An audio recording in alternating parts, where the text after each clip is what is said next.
नमस्कार. भूत पिशाचांच्या दुनियेमध्ये पुन्हा एकदा तुमचं स्वागत आहे. कोंढव्यामध्ये म्हणून एक सोसायटी, त्या सोसायटीमध्ये 302 नंबरचा एक फ्लॅट आहे. तो फ्लॅट कित्येक वर्ष झालीत त्या फ्लॅटमध्ये कुणी राहत नाही. ना तो फ्लॅट कुणी विकत घेतं आणि ना तो फ्लॅट कुणी रेंटने त्यामध्ये राहायला जातं.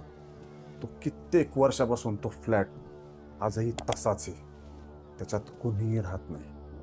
तर आज जी मी घटना तुमच्यासोबत शेअर करणार आहे, जी घटना तुम्हाला सांगणार आहे ना, ही घटना आहे पुण्याच्या कोंढव्यामधली.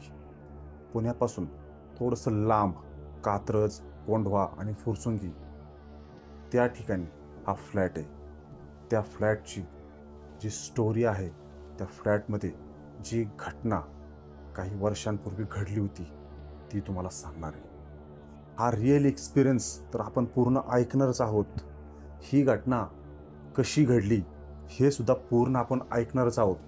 पण त्या अगोदर जर तुम्ही आत्तापर्यंत आपल्या चॅनलला सबस्क्राईब नसेल केलं तर चॅनलला सबस्क्राईब करून ठेवा. कारण आपल्या चॅनलवरती सस्पेन्स, हॉरर आणि मिस्टेरियस अशा रिअल घटना तुम्हाला ऐकायला आणि पाहायला मिळणार आहेत. तर चॅनल एकदा सबस्क्राईब करून नक्की ठेवा. चला वळूयात कोंढव्याच्या फ्लॅटकडे.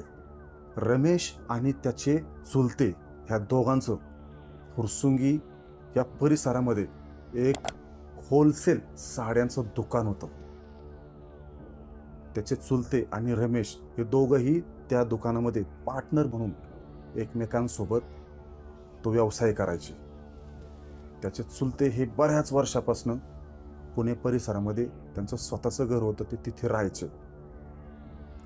काही वर्षानंतर ते रमेशला गावाकडनं बोलून घेतात आणि त्या दोघांमध्ये पार्टनरशिपमध्ये एक होलसेल कपड्याचं, साड्यांचं दुकान सुरू करतात. पण त्यांचं दुकान फुरसुंगी ह्या एरियामध्ये, ह्या परिसरामध्ये असल्यामुळे बरेच दिवस रमेश कोंढवा किंवा त्या आजूबाजूच्या परिसरामध्ये एक फ्लॅट रेंटने का होईना तो पाहत होता. काही दिवस रमेश आणि त्याची पत्नी हे चुलत्याच्याच तिथे राहायचे. पण एक फॅमिली असल्यामुळे त्याच्या पत्नीला पण आणि त्याला सुद्धा वाटायचं की एखादं वेगळं आपण घर पाहू, शोधू, रेंटने का होईना. जरी आपल्याला विकत घेता नाही आलं तरी रेंट आपण त्याचं भरू शकतो.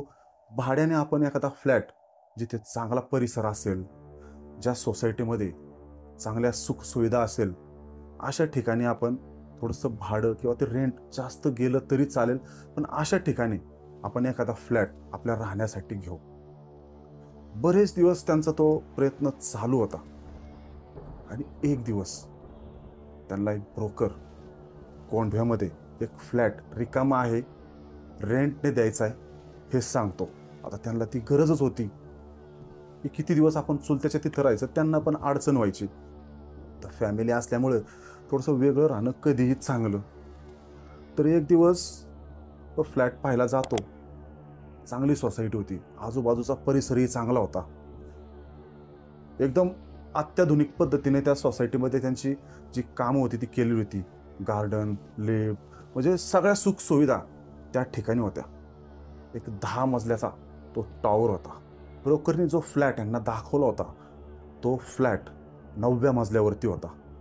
त्याच्यावरती 10वा मजला होता. पण त्या 10व्या मजल्याचं काही कन्स्ट्रक्शन बाकी होतं. तिथे नळ फिटिंग किंवा लाईट, ह्या काही किरकोळ ज्या गोष्टी आहेत त्या पूर्ण झालेल्या नव्हत्या. त्यामुळे ना तो वरचा मजला विकला गेला होता नाही रेंटने गेला होता. पण ह्यांना जो फ्लॅट मिळतो, जो फ्लॅट हे पाहायला गेले होते तो 9व्या मजल्यावरती होता आणि ह्यांच्या फ्लॅटचा जो क्रमांक होता हा क्रमांक 302 असा होता. त्या फ्लॅटचा नंबर 302 जरी असला तरी ज्यावेळेस रमेश तो फ्लॅट आतनं पाहतो त्याला तो आवडतो. आतमधनं एकदम त्याला जसा पाहिजे त्याला वापरता येईल, त्याच्या पत्नीला सुद्धा तो एकदम व्यवस्थित ठेवता येईल किंवा तिला चांगल्या प्रकारे तिथं वावरता येईल, अशा प्रकारचा तो आतमधनं फ्लॅट होता. तर तो थोडा वेळ विचार करतो की यार थोडा नंबर खराब आहे, पण काही हरकत नाही कारण फ्लॅट तर चांगला आहे, नंबरपाशी काय. तर तो फ्लॅट तो त्या ब्रोकरला बोलतो की माझ्याकडनं डन आहे. आणि काही दिवसांनी त्या फ्लॅटमध्ये ते दोघे नवरा बायको रमेश आणि प्रिया दोघेही शिफ्ट होतात. आता सोसायटी म्हटल्यावरती जे आपल्या शेजारचे पाजारचे जे फ्लॅट असतात ती लोक फारशी एकमेकांसोबत बोलत नाही, एकमेकांसोबत काही परिचय ठेवत नाही. एखाद्या सोसायटीची मीटिंग असेल किंवा एखादा उत्सव कार्यक्रम असेल तरच ती लोक एकत्र जमा होतात. नाही तर आपल्यासारखी गाव ठिकाणी आपल्या इथं कशी सगळी लोक एकमेकांसोबत मिळून मिसळून बोलतात, एकामेकाची विचारपूस करतात, तर असा प्रकार त्या ठिकाणी बिलकुल नाही. सगळी स्टँडर्ड लोक आणि प्रत्येक माणूस हा प्रत्येकाच्या कामामध्ये व्यस्त. तर तसाच रमेश सुद्धा त्याच्या कामामध्ये व्यस्त असायचा. डेली त्याचं रुटीन सकाळचा उठायचा, त्याच्या दुकानावर जायचा, दिवसभर काम उरकून पुन्हा तो घरी यायचा. फक्त दोघे नवरा बायकोच राहिला, प्रिया आणि रमेश. काही दिवसांनी आहे ना त्याच्या पत्नीला म्हणजे प्रियाला त्या घरामध्ये ना थोड्याशा पॅरानॉर्मल ॲक्टिव्हिटीज झाल्यासारख्या तिला वाटतात. तर ती काही जास्त त्या रमेशला काही गोष्टी सांगत नाही, ती इग्नोर करते. यार नवीन घर आहे, होऊ शकतात, आपण एका वेगळ्या ठिकाणी आलेलो आहे, एक वेगळं ॲटमॉस्फिअर आहे, एक वेगळं ठिकाण आहे, म्हणजे ती काही गोष्टी त्या इग्नोर करते. ती त्याला काही गोष्टी बोलत नाही, सांगत नाही. संडेचा दिवस होता. त्या दिवशी म्हणजे काय होतं, लोकांची गर्दी थोडीशी दुकानावरती जास्त असते, हॉलिडे असतो, लोक खरेदी वगैरे जास्त कपड्यांची करतात. तर त्यामुळे एक दिवस रमेश आहे ना तो त्याच्या दुकानावर निघून जातो. काम जास्त होतं. प्रिया ही घरी एकटीच असायची आणि त्या दिवशी ती नेहमीप्रमाणे एकटीच होती. तिला त्या दिवशी थोडीशी असं काही जाणवलं की ती ज्या वेळेस किचनमध्ये कुठलंही काम करायला जाते तर तिच्या पाठीमागे आहे ना कोणतरी उभा आहे. ती पाठीमागे वळून पाहायला लागली की तिला कोणी दिसत नव्हतं. आणि थोड्या वेळाने की हॉलमध्ये कुणीतरी चालतंय असं धपक्या पावलांचा तिला आवाज त्यावेळेस थोडासा तिला भ्रम, पण भ्रम म्हणू थोडक्यात, सुरुवातीला म्हणजे भ्रमच. तर त्यावेळेस तिला थोडंसं ते भासायला लागलं. ती पटकन थोडासा आवाज आला ना की ती हॉलमध्ये जाऊन पाहायची की कोणी आलंय का. तर त्यावेळेस तिथं कोणी नसायचं. तर असं त्या दिवशी बरेच वेळा तिच्या सोबत होतं. ज्यावेळेस ती बाथरूममध्ये जाते कुठलं काम करायला तर त्यावेळेस तिला असं कायम वाटायचं की कोणीतरी माझ्या पाठीमागं उभं आहे. पण आता एक नवीन घर असल्यामुळं तिने एवढी शंका तिच्या डोक्यामध्ये आली नाही की ॲक्च्युअलमध्ये काय घडते. रात्र संध्याकाळ होते आणि त्या दिवशी थोडं रमेशला जास्त काम होतं. आता तो थोडासा उशिरा येतो त्यावेळेस, साधारण त्याला एक 11:45 11:50 म्हणजे 12च्या आसपास तो त्याच्या गेटवर येतो. आणि त्या गेटवरती एक वॉचमन सिक्युरिटी होता. तो सिक्युरिटी थोडासा त्याला हटकतो की यार वरच्या 9व्या मजल्यावरची लाईट चालू आहे फ्लॅटची, कुणी आहे का वरती. तो बोलतो हा माझी मिसेस असेल, मला उशीर झाला म्हणून लाईट चालू ठेवली असेल. तर तो बोलता बोलता सिक्युरिटी त्याला काय करतो, थोडंसं बोलतो की वरती टॉप फ्लोअरला जाऊ नका कारण वरती काम अजून अपूर्ण आहे, म्हणजे अशा काही गोष्टी त्यासोबत बोलता बोलता बोलून जातो. तर ह्याला काय यार एवढं काय याच्या डोक्यात नव्हतं, ह्याला म्हणजे त्या गोष्टींचा काही विषयच नव्हता त्याच्या डोक्यात. आणि तो त्याच्याकडे एकदा एक नजर टाकून तो त्याच्या फ्लॅटकडे निघतो, लिफ्टमध्ये बसतो आणि जो त्याचा जो फ्लोअर आहे त्या फ्लोअरचं बटन दाबतो. 9व्या फ्लोअरचं बटन नेहमीप्रमाणे तो आपला दाबलं आणि लिफ्ट वरती जायला निघाली. पण काय असेल त्यालाही त्या गोष्टी त्या दिवशी कळल्या नाही. ती लिफ्ट 9व्या मजल्यावरती थांबलीच नाही. ती लिफ्ट डायरेक्ट टॉप फ्लोअर म्हणजे 10व्या मजल्यावरती गेली. आता हे एवढा उशीर झाल्यामुळं त्यांनी एवढं काही लक्ष दिलं नाही कारण नेहमीप्रमाणे आपलं त्यांनी बटन दाबलं होतं, लिफ्ट त्या ठिकाणी जाऊन थांबायला पाहिजे होती. पण लिफ्ट अजिबात तिथं थांबली नाही. ती डायरेक्ट 10व्या मजल्यावरती गेली आणि लिफ्टचा दरवाजा उघडला. ज्यावेळेस लिफ्टचा दरवाजा उघडला त्यावेळेस त्या ठिकाणी पूर्ण काळोख होता. अरे तो म्हणतो लाईट वगैरे गेली का, पण लिफ्ट वरती कशी काय आली? आपण म्हणतो ना की प्रत्येक खोल्यांना एक मधला पॅसेज असतो, प्रत्येक खोलीला तो रस्ता जातो. ते कॉरिडॉर पूर्ण अंधार होता. तो त्या लिफ्टच्या बाहेर होतो, इकडे तिकडे पाहतो, पण म्हणतो यार चुकलो, आपण चुकून आपण वरचं बटन दाबलं काय? तो पुन्हा आतमध्ये लिफ्टमध्ये जातो आणि पुन्हा ते 9 नंबरचं बटन दाबतो आणि त्यावेळेस लिफ्ट त्याच्या मजल्यावरती येते. तिथून त्याच्या रूममध्ये जातो. रूममध्ये गेल्यावरती थोडा फ्रेश होतो, थोडंसं आपलं जेवण करतो आणि दोघे नवरा बायको थोड्या वेळ गप्पा मारतात आणि दोघेही झोपायला जातात. बराच वेळ झाला असेल, दोघेही झोपले होते. एक रात्रीचे साधारण त्यावेळेस 1:30 वाजले होते आणि 1:30 वाजता प्रियाला तिच्या किचनमध्ये कोणतरी काहीतरी हालचाल करते असं तिला जाणवतं. तर ती रमेशला बोलते की रमेश, किचनमध्ये बघावं कसला तरी आवाज येतोय. तर तो थोडासा उठून ऐकतो. तो बोलतो कुठं आवाज आहे? काही नाही आहे. त्याला त्यावेळेस आवाज आला नव्हता. ती बोलते नाही हो, काहीतरी आवाज येतोय. तो काय उठत नाही. तो म्हणतो यार मी दमलेलो आहे, बघ जाऊन यार प्लीज तूच जा. तर ती तिथनं उठते आणि किचनमध्ये जाते. किचनमध्ये गेल्यावरती ती पाहते की किचनची लाईट तिने बंद केलेली होती. ती लाईट सुद्धा चालू होती.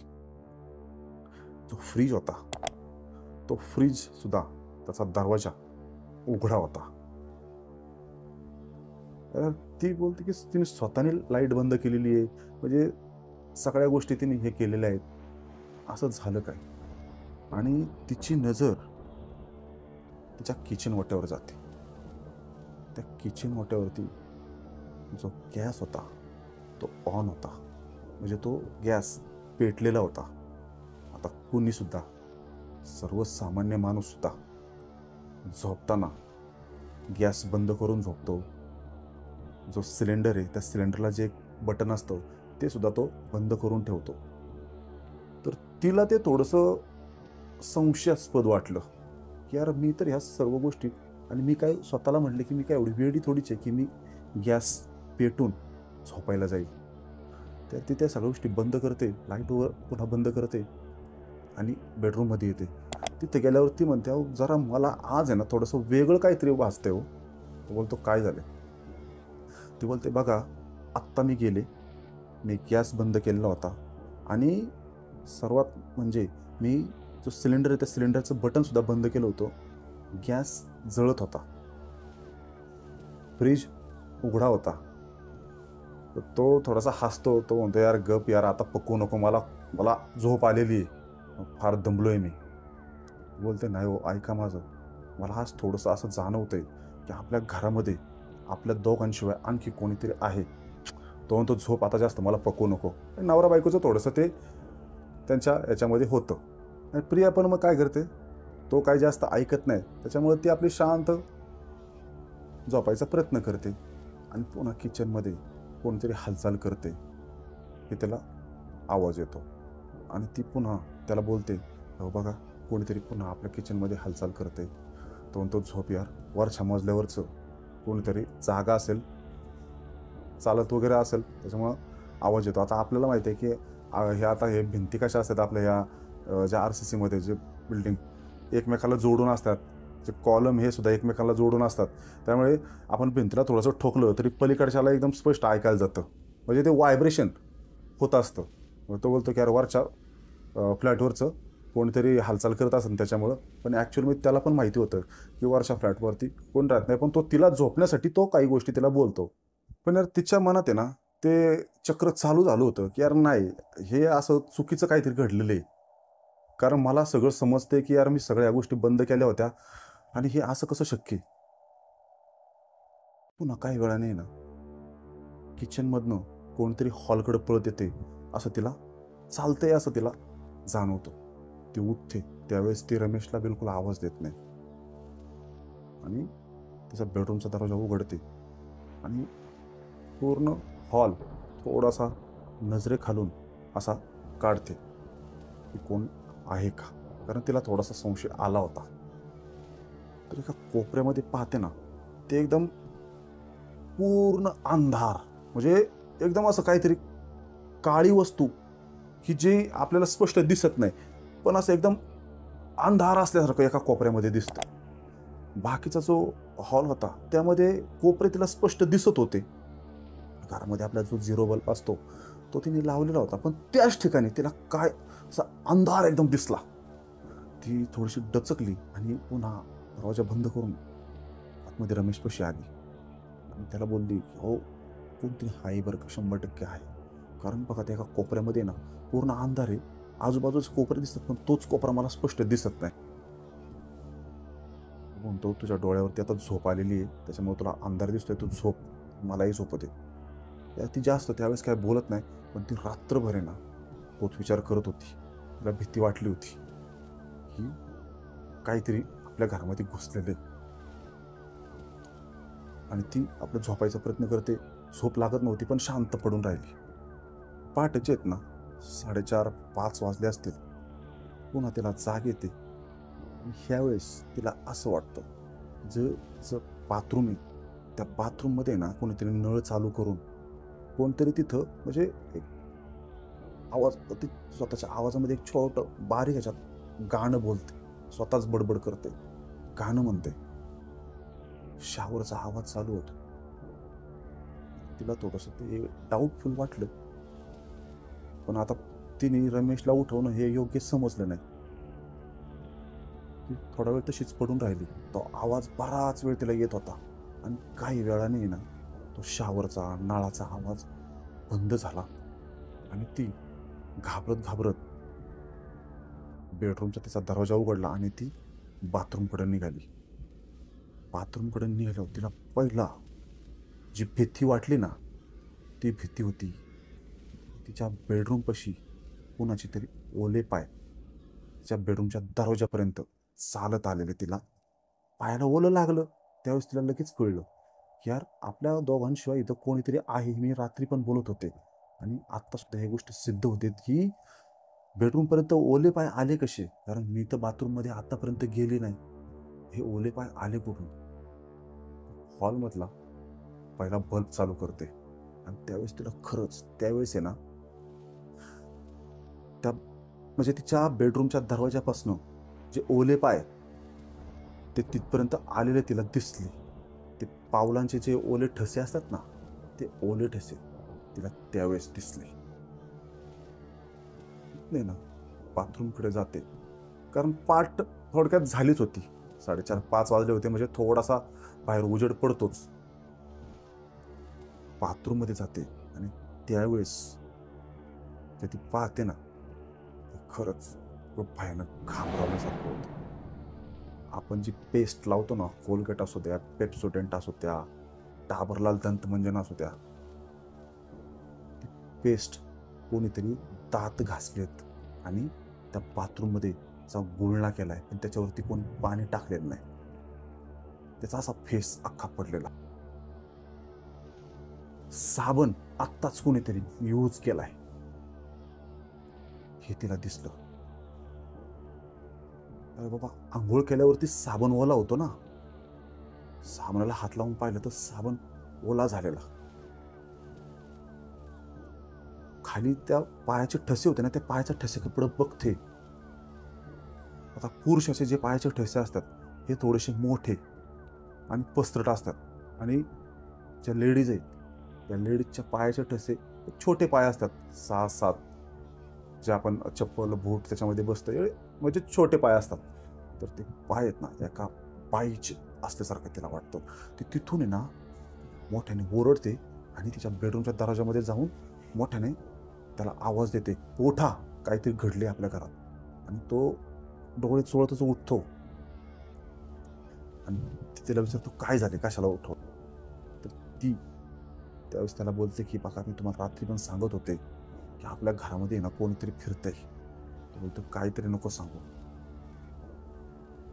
ज्यावेळेस तो उठतो त्याला बोलते की हे पहा, हे पायाचे ओले ठसे आले कसे, मी अजून आंघोळही केली नाही, मी बाथरूममध्ये सुद्धा गेले नाही, पायाचे ठसे उठले कसे.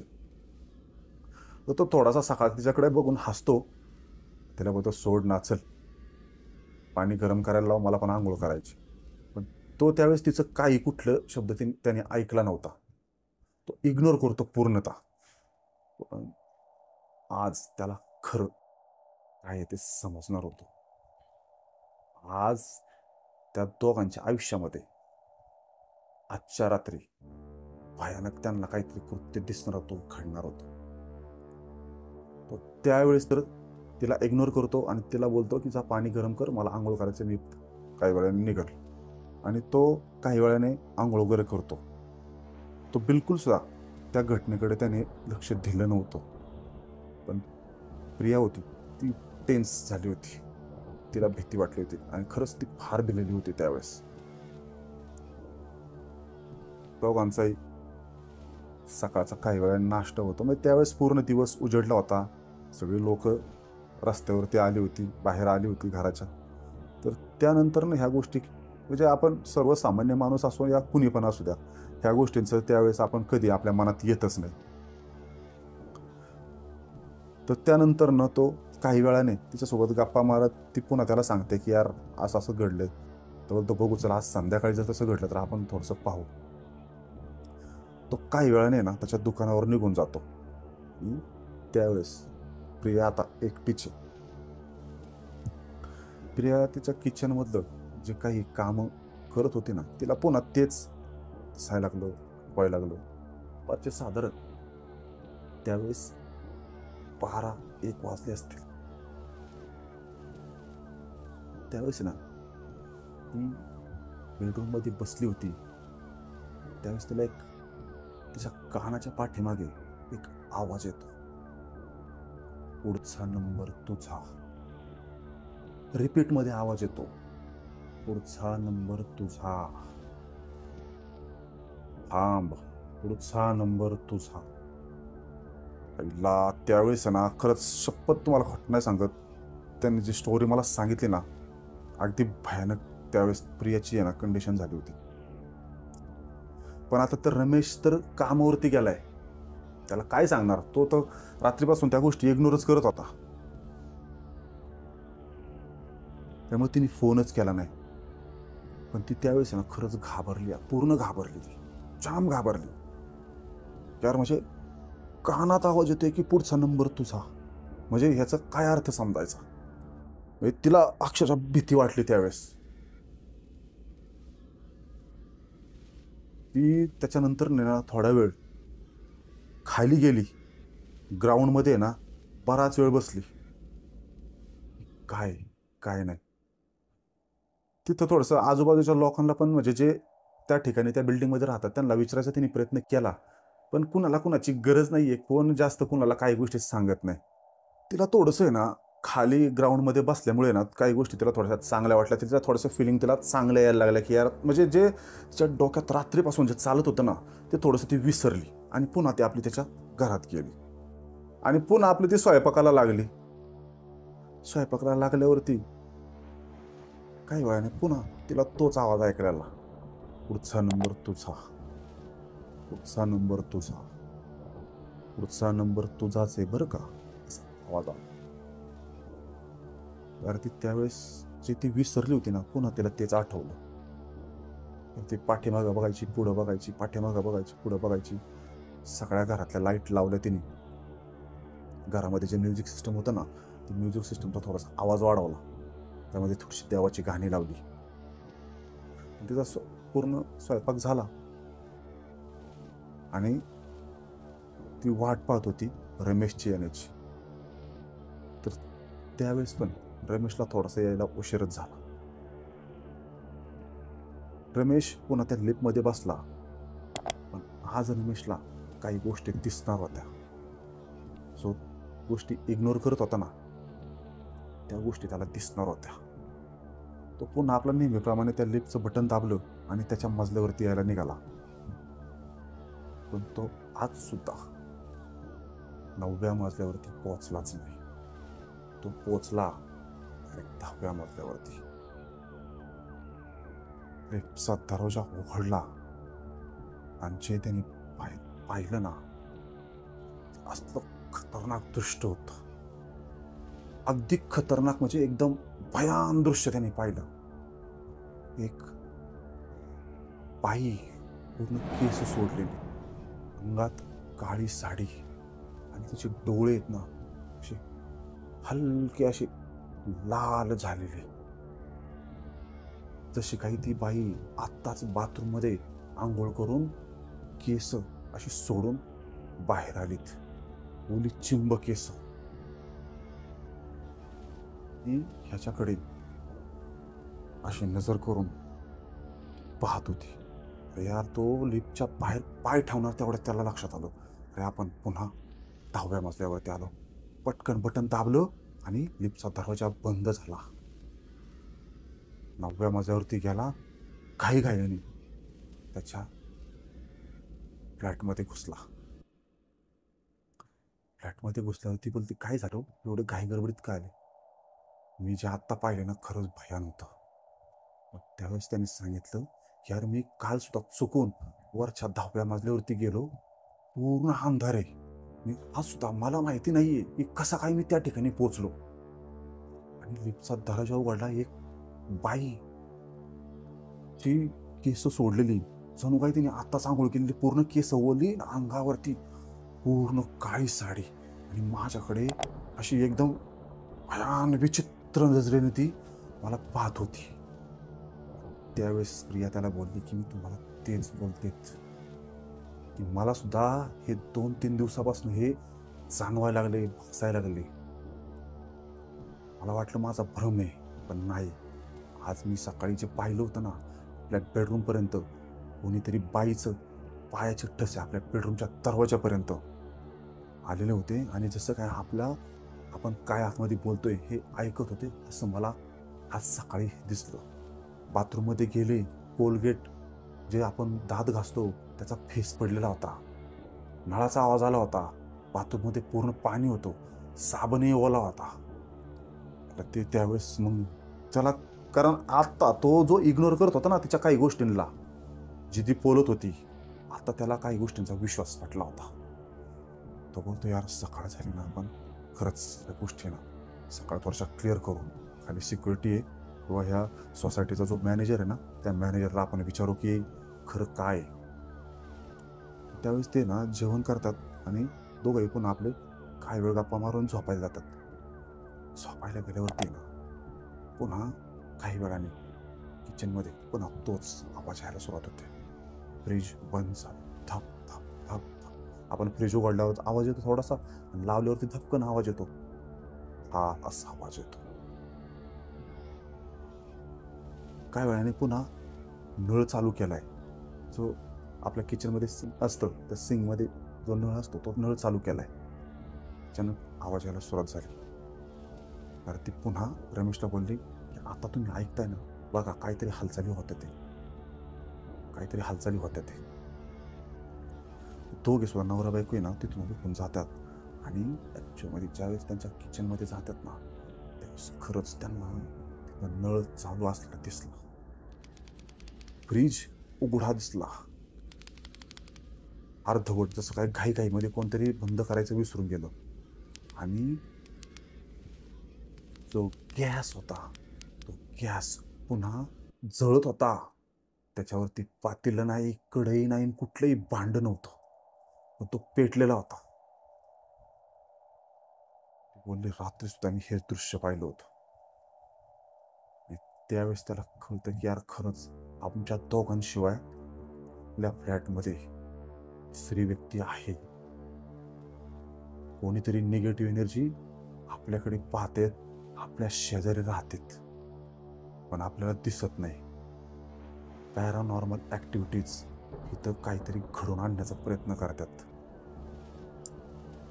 अरे यार, पण आता रात्र झालेली आहे, आता कुणाला सांगणार?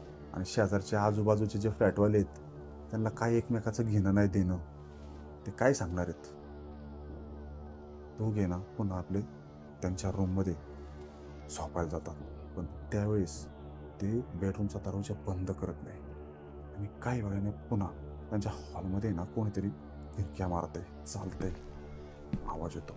दोघं जण आहे ना बराच वेळ त्या दरवाजाकडे ना त्यांच्या हॉलमध्ये पाहत होते, यार दिसतंय का कोणी, दिसतंय का कोणी.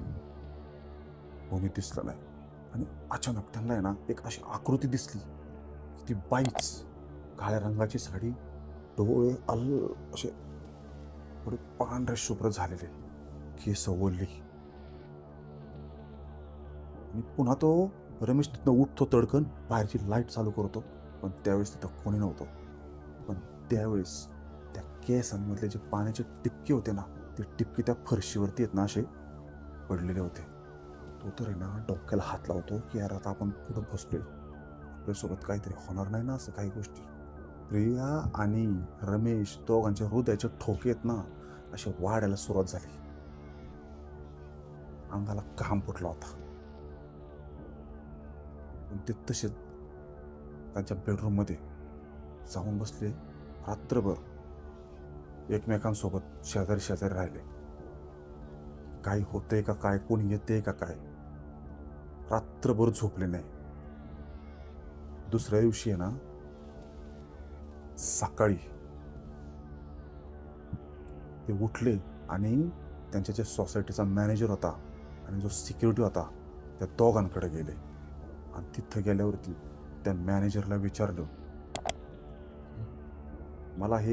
आम्हाला 2 दिवसापासून काही आमच्या घरात हे अशी विचित्र घटना घडत आहेत, काय कारण याचं जे आम्हाला माहिती नाहीये. त्यावेळेस त्या सोसायटीचा जो मॅनेजर होता ना, जे त्यांना सांगणार होता ना, त्यांच्या पायाखालची जमीन हलणार होती. रमेशला आणि प्रियाला जे सांगतो ना, अत्यंत भयानक होतं. आणि खरंच इतकं भयानक होतं. त्यावेळेस तो मॅनेजर त्याला बोलतो की काही वर्षापूर्वी, म्हणजे एक साधारण 2-2.5 वर्ष झाले असतील, एक जोडपं इथं राहायचं, नवरा बायको होते. ती बाई आहे ना त्या फ्लॅटमध्ये, तिचा जळून मृत्यू झाला होता. तुम्ही ज्या फ्लॅटमध्ये राहताय त्या फ्लॅटमध्ये एका तरुण स्त्रीचा मृतदेह जळाल्या अवस्थेत भेटला होता. शपथ, खतरनाक. त्यावेळेस त्यांची परिस्थिती झाली, घाबरले पूर्ण दोघं नवरा बायको.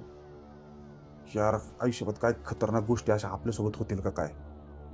ते तिथून आहेत ना सरळ त्यांच्या फ्लॅटमध्ये निघून जातात. ते ऐकलं होतं त्यांनी, त्यांची परिस्थिती ऐकण्याच्या पलीकडे गेली होती. म्हणजे इतके घाबरले होते ते, भयानक पद्धतीने घाबरले होते. त्या दिवशी आहे ना प्रिया त्याला बोलते की मी काय फ्लॅटमध्ये आज राहणार नाही, आलो तर संध्याकाळी आपण दोघंही सोबत येऊ. ते दोघे सुद्धा आहेत ना दुकानावरती निघून जातात. दिवसभर त्यांचं काम चालतं. तिलाही थोडंसं ते ठीक वाटतं, पण त्या दोघांचा काही गोष्टींचा विचार होतो त्या दिवशी, यार आपल्याला खरंच ही घटना पाहिजे, कशा पद्धतीने होते, कसं घडते आपल्या घरामध्ये. तर पुन्हा रात्री येतात. तर त्यावेळेस आहे ना काही गोष्टी त्यांनी, ज्यावेळेस दोघं दुकानावरती गेले होते ना, तर काही व्यक्तींना विचारलं होतं की आम्हाला ह्या गोष्टींसाठी, आम्हाला स्पष्ट काय हकीकत हे कळण्यासाठी आम्हाला काय करायला लागलं. तर कोणीतरी त्यांना त्यावेळेस सांगितलं होतं की तुम्ही झोपायच्या अगोदर तुमच्या फरशीवरती आहे ना थोडीशी हळद पांघून ठेवा. एक कॅमेरा तुम्हाला तुमचा हॉल पूर्ण रेकॉर्डिंग करता येईल, व्हिडिओ रेकॉर्डिंग, ते तिथं तुम्ही एखादा कॅमेरा लावून ठेवा. तुम्हाला दिसतील जर घटना तुमच्या घरात होत असतील, पॅरानॉर्मल ॲक्टिव्हिटीज, जर तुम्हाला काहीतरी इजा करण्याचा प्रयत्न करत असतील, तुमच्यासोबत काहीतरी खेळ खेळत असतील ना, तुम्हाला 100% तुम्हाला त्या दिवशी त्या रात्री तुम्हाला दिसतील. रात्री घरी येतात. प्रिया पूर्ण अख्ख्या हॉलमध्ये ना हळद पांगून ठेवते. कारण हळद एक असा पदार्थ आहे, असा मसाला आहे की ज्यावेळेस नवीन लग्न होतं त्यावेळेस नवरीला आणि नवरदेवाला हळद लावली जाते पूर्ण अंगाला. आणि ज्यावेळेस त्यांच्या अंगाला हळद लागते, त्यांचं लग्न होतं, तर काही दिवस त्यांना त्या हळदीच्या अंगावरती कुठे गावाच्या वेशीवरती किंवा असं रात्रीचं त्या नवीन नवरा नवरीला घरातले सोडत नाही.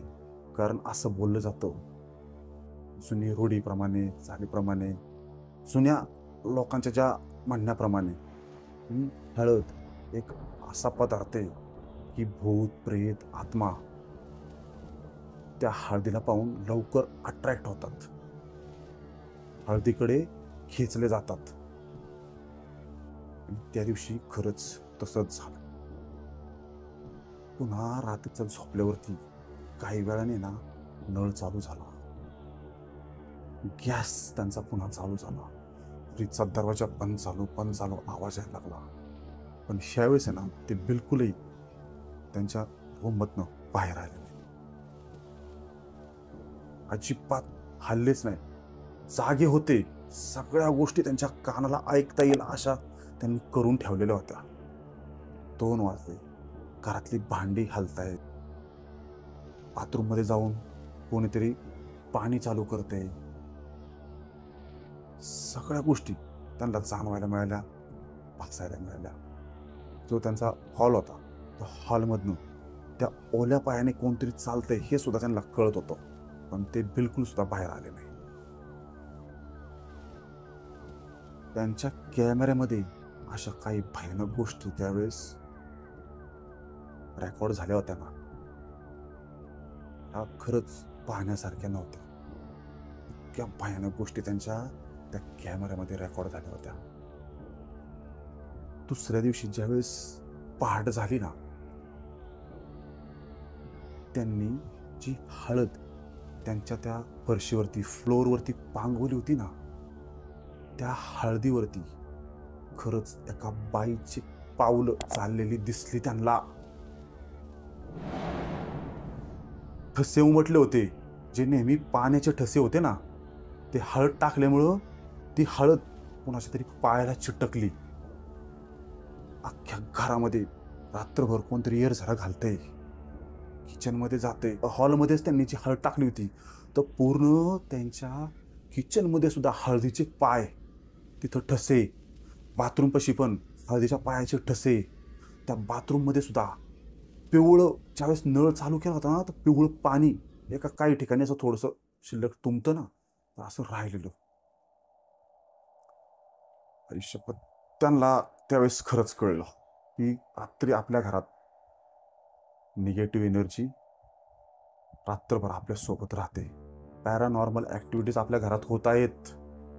आणि जो कॅमेरा त्यांनी लावला होता ना, त्या कॅमेऱ्यामध्ये ज्यावेळेस पाहतात, खतरनाक होतं, इतकं भयानक कृत्य होतं.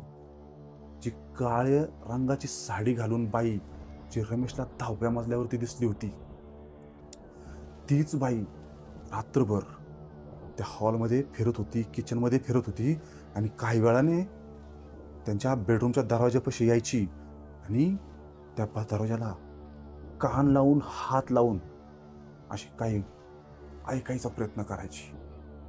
इतकं भयानक कृत्य त्यांनी त्या कॅमेऱ्यामध्ये रेकॉर्ड झालेलं पाहिलं. काही वेळाने दरवाजा उघडला आणि दरवाजा उघडल्यानंतर सुद्धा आणखी काही भयानक गोष्टी त्यांना पाहायला मिळाल्या. जे हळदीचे पाय हॉलमध्ये जे चालत होते ना, ते हळदीचे पाय चालत चालत त्याचे जे पायाचे ठसे होते ना, हळदीचा रंग खाली जमिनीला लागत लागत त्या फ्लोअरला लागत लागत 10व्या मजल्यापर्यंत जिन्याने चालत गेले. तर 10व्या मजल्याचा जो जिन्याचा दरवाजा होता ना, तिथपर्यंत त्यांची हिंमत झाली नाही वरच्या मजल्यावर जायची. त्या दरवाजापर्यंतच गेले, तो ते पावलाचे ठसे वरपर्यंत गेलेले दिसले. तिथनं दोघे सुद्धा पुन्हा खाली आले. वॉचमॅन आणि जो त्यांचा मॅनेजर होता, त्या मॅनेजरला बोलले की आम्हाला CCTV फुटेज पाहिजे, आमच्याकडे काही गोष्टी आहेत पण आम्हाला खरंच पाहिजे की खरंच कोण होतं.